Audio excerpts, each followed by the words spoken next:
Welcome back to the series Complete Freedom from Anger and Negativity.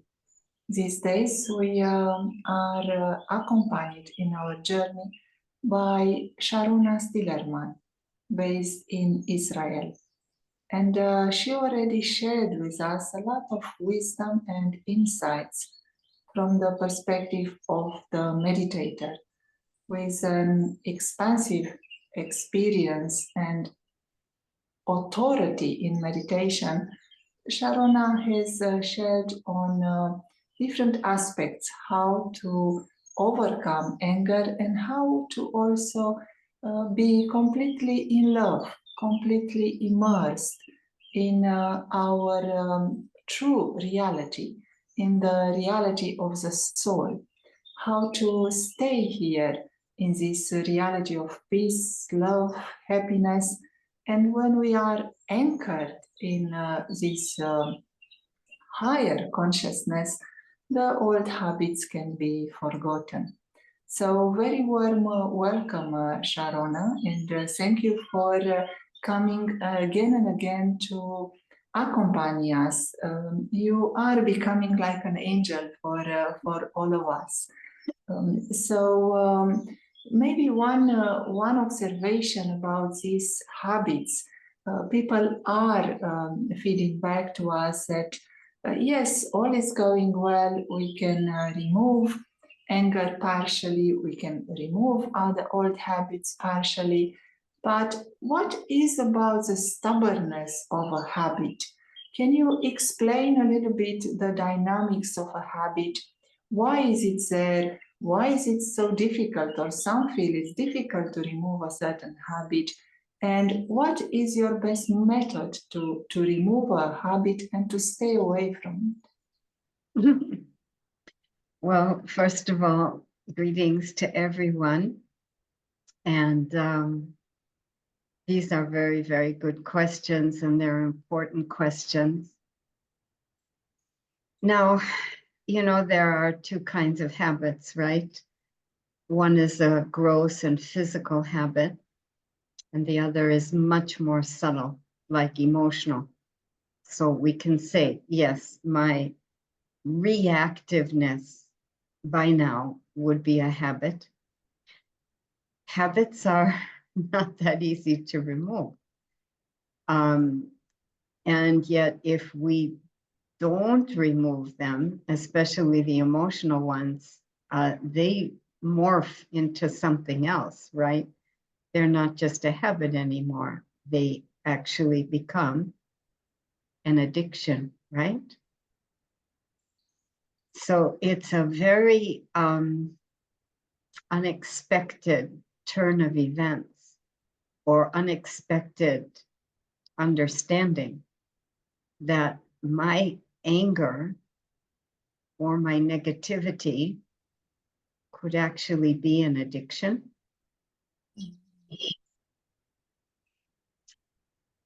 And yet it's something really worthwhile looking into, because if I'm looking at a habit, especially a subtle one, and it's stubborn, as you were calling it, it's not being removed, I might try to investigate a little bit as to what I'm getting out of it. Because I think if you study the methodology of AA, Alcoholics Anonymous, which covers every kind of subtle addiction, shopaholic, workaholic, and I would even add thinkaholic.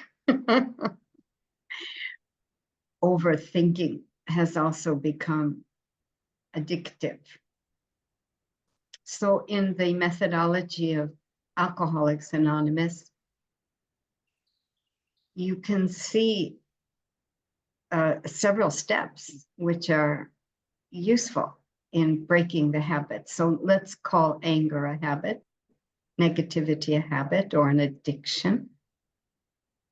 And see how in AA, first of all, they have to stand up in front of the group, give their introduction, acknowledging that they are an alcoholic.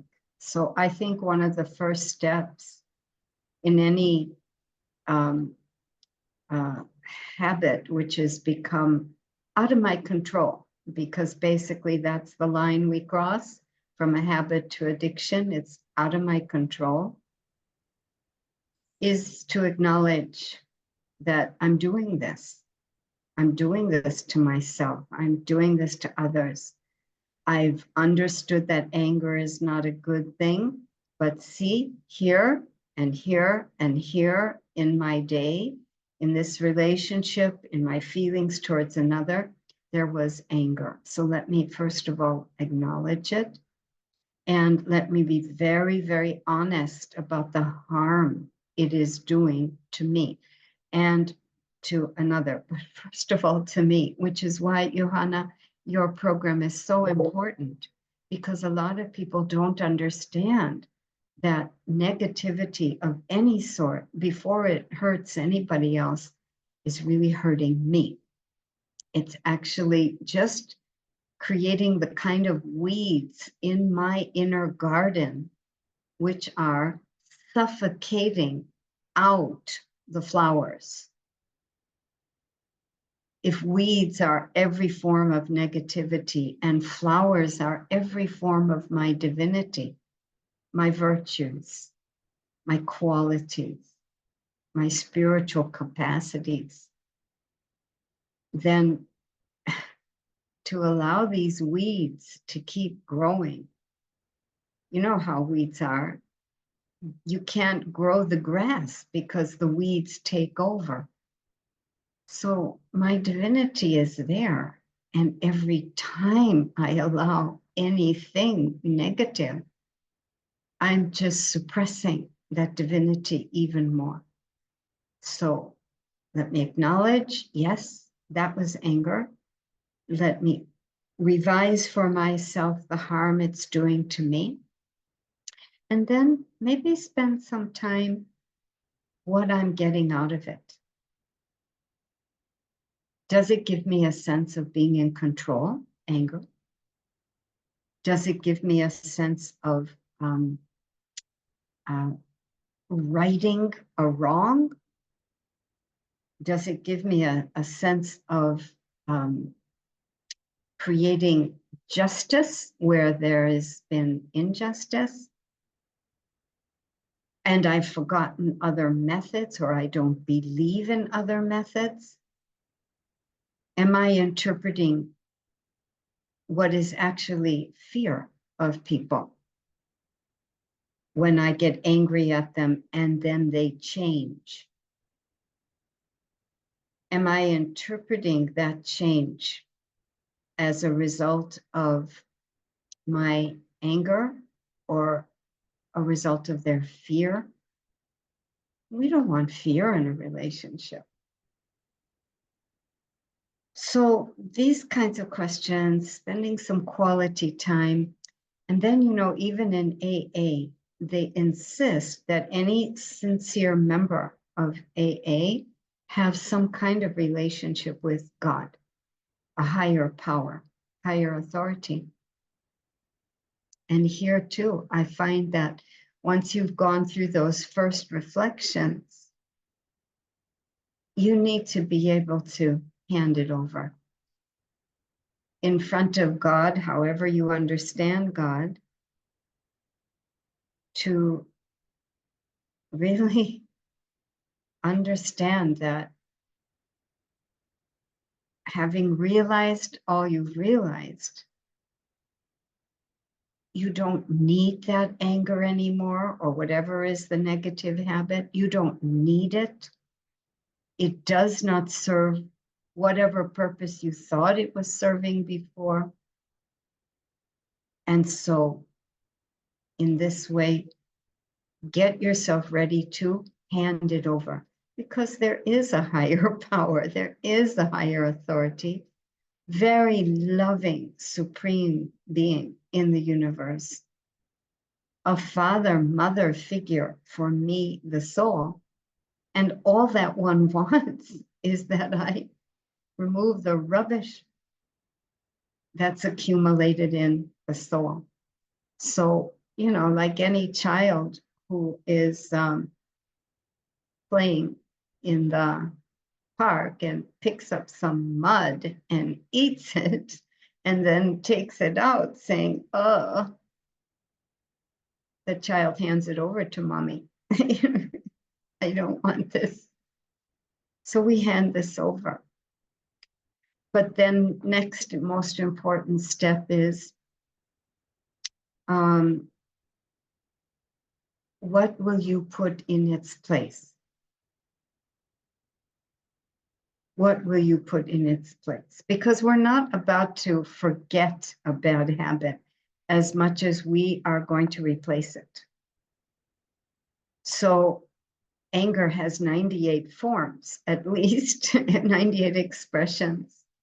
So I'm going to replace that anger with what? There are at least 35 different virtues, 8 different spiritual powers, 5 different qualities. So what will I replace it with? Look at a specific incident in your life or in your day where there was that anger and see what you'll replace it with. For that, it's very useful to have a list of virtues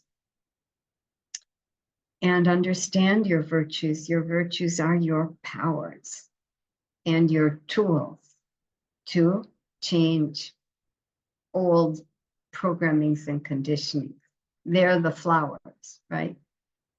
So for example, if I feel that actually what was happening in that moment of anger was stubbornness on my part, or maybe there was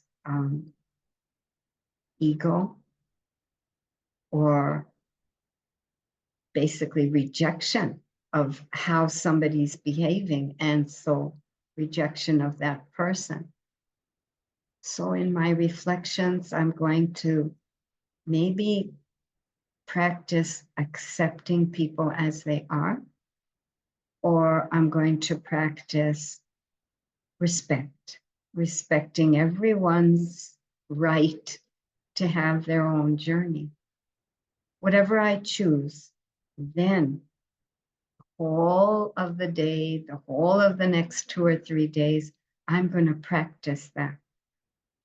And old programmings, habits don't go away just like that. It won't be because you've done this process once that it'll change your habit.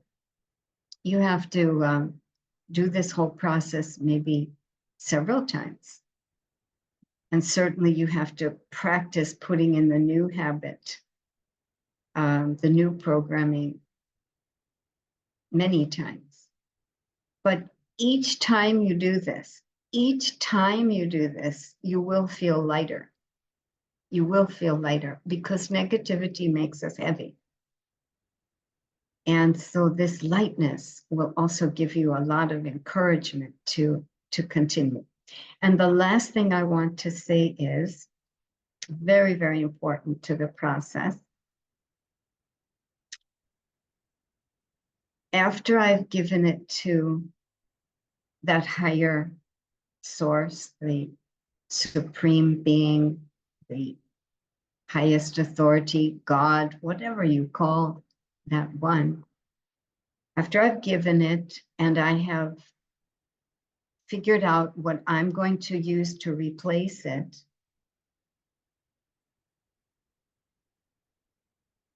be sure not to choose what you'll replace it with theoretically, and then theoretically accept or theoretically respect. No. Acceptance, respect, all our virtues are energies. And we're done with just a performance of virtue. At least we should be done with that. I'm talking about being one thing on the outside, but still angry in the inside. Because we've become very good at faking acceptance. faking respect, that's not going to confront my anger and create any changes. So, if possible, after you've given it to the highest one in your mind, can you imagine that that one is giving back to you what you need to replace it? So it comes from the one above, comes from the highest, most loving source, my spiritual mother, father, the Supreme Soul. And then during the day, when I see that same person who triggered anger in me before, or there are other opportunities to be practicing this new energy, before practicing it, go to that one, be with that one. He's the one who gave it to you. So catch that energy. So you might not even need to say anything. You might not even need to do anything, but your energy itself will already create an accepting environment, a respectful environment. So don't forget to do the inner work first. The inner work is all those questions and steps I was outlining. But then the deeper inner work is be sure to connect with the very energies of that replacement virtue, either by going deep into the soul or going above and making that connection with the one. Long answer, huh? Brilliant. It underlines the importance of soul consciousness and consciousness of being with the Supreme. And that was one topic in our course.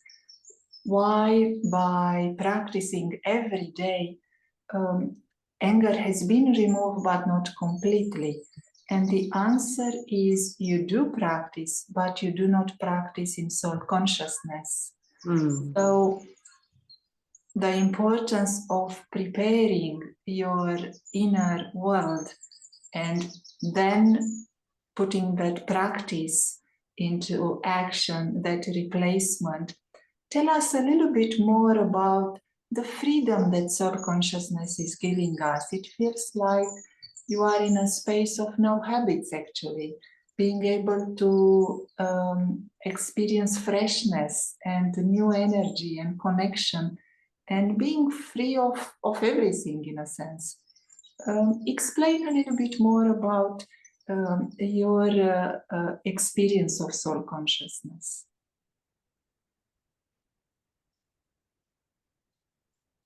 It's first of all very subtle, right? We're used to a reality and relating to ourselves and others as bodies. We're very used to that. So it's a real, like, it has to be a deliberate, conscious attention, in the beginning at least, to make this shift and start relating to reality, which is much larger, and relating to myself and to others as souls. So a little bit of deliberate attention has to be there. And I would want to share here two things. Number one, my own experience, but number two, how we can increase that attention or effort, if you will.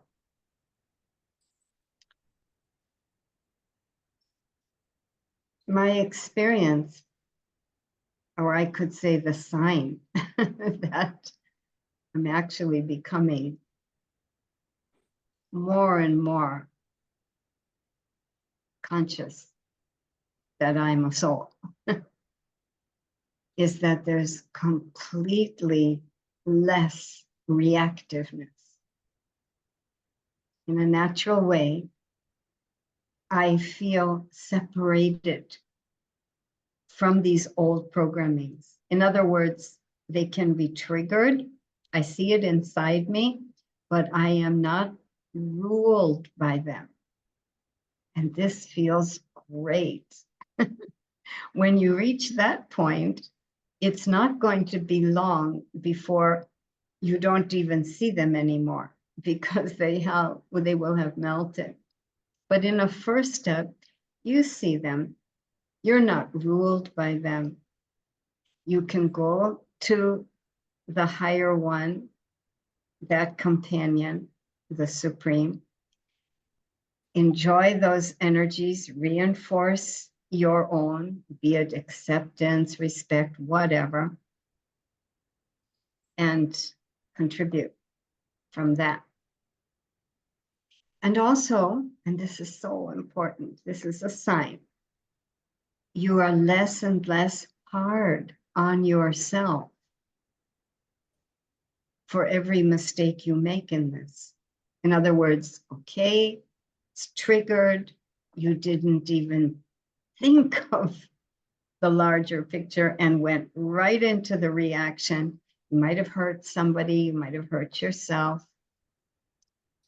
But if this consciousness of your eternal self is evolving, progressing, you'll just acknowledge that and apologize to God, apologize to yourself, if necessary, apologize to the other, but you'll stay very light and accepting and respectful of your own self, because you have understood soul consciousness means a consciousness of a unlimited reality, the large picture reality. And in that larger picture reality, I know that I'm on a journey of transformation, which is huge.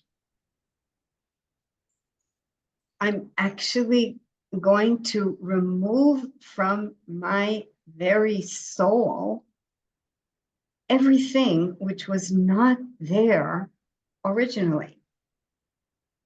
Everything which is not as God is, because we say we're created in His image.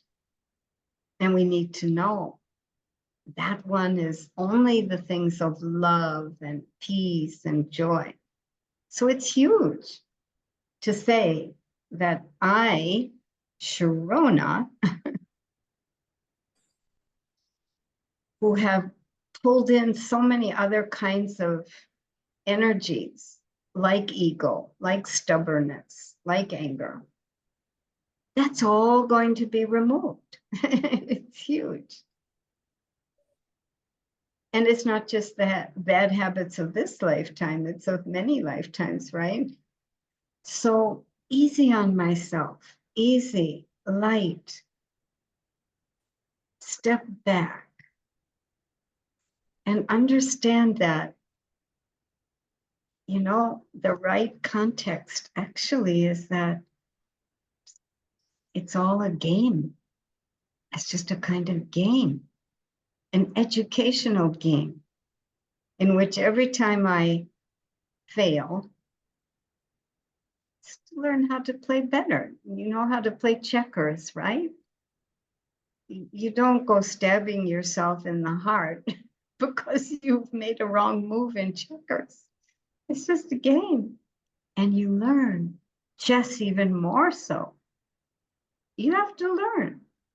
And you learn through experience. So what a golden moment when our efforts at soul consciousness, living from the larger picture, completely enables me to pardon myself for my mistakes and do the things needed to learn and keep moving forward. Yeah. very clear.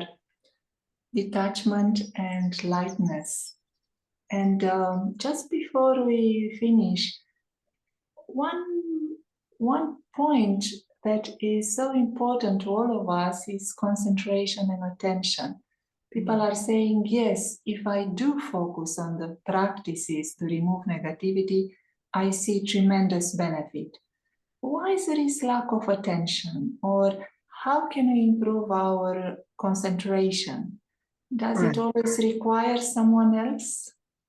Yeah, sorry. To help. Yeah, I feel we are concentrated here.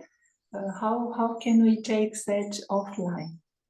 Yeah, that was the second thing I wanted to look at, how to increase our consciousness of being souls and the larger picture. So here I would say,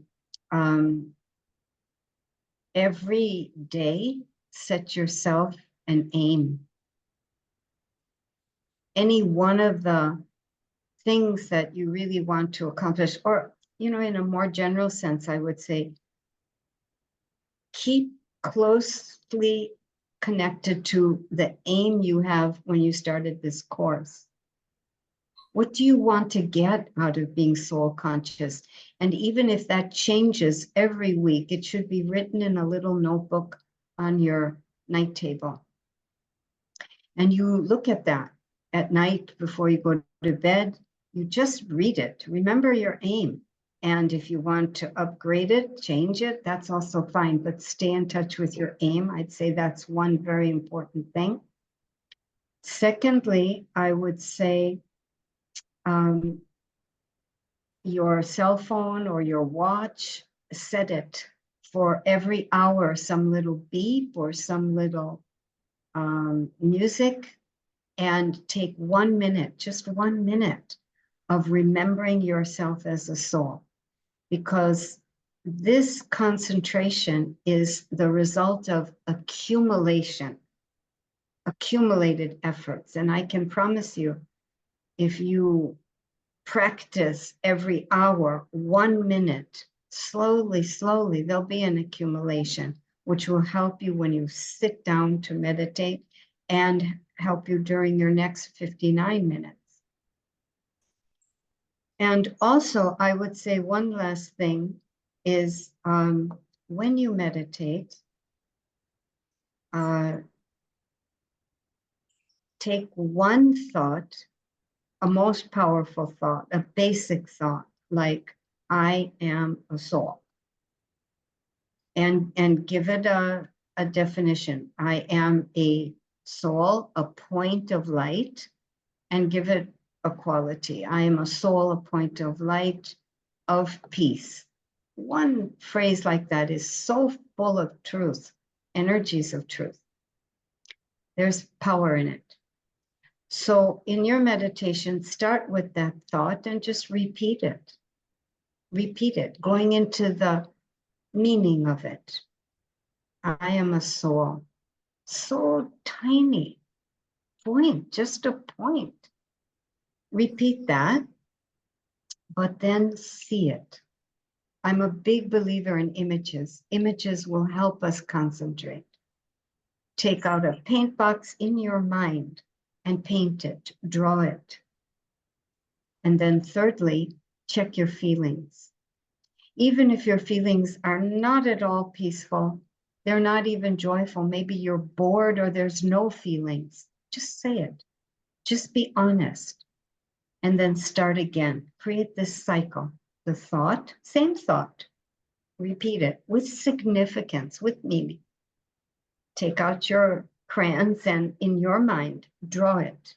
Even if it's the same drawing and you're just going over the same lines, come into the visual.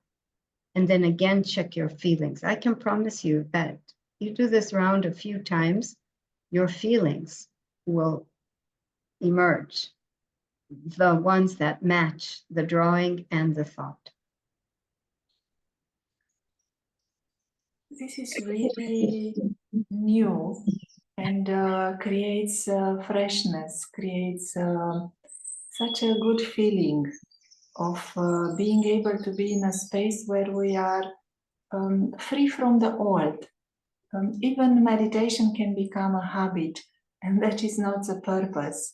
The purpose is to be awake and alert and active, and to live from a space of complete freedom and connectivity, being connected to the Supreme.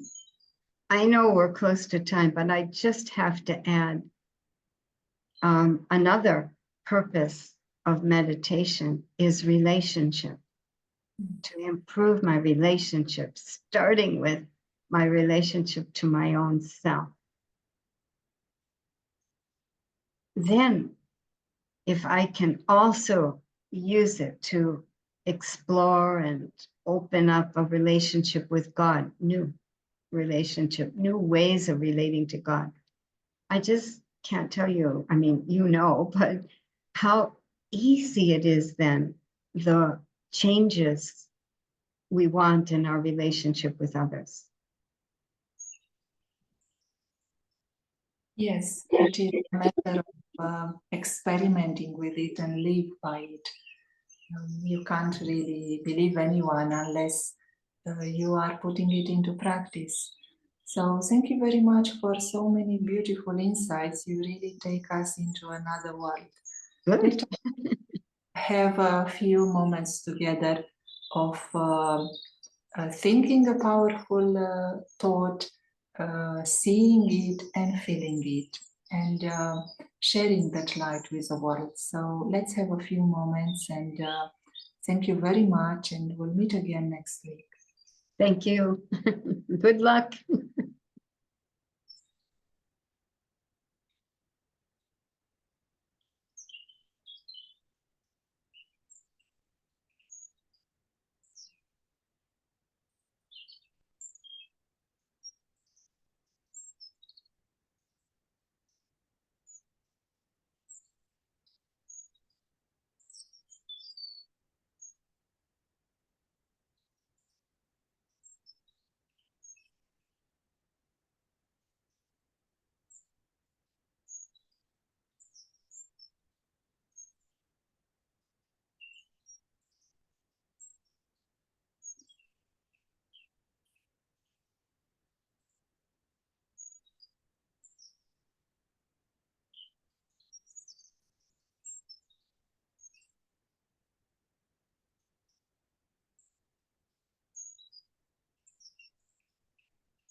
Thank you.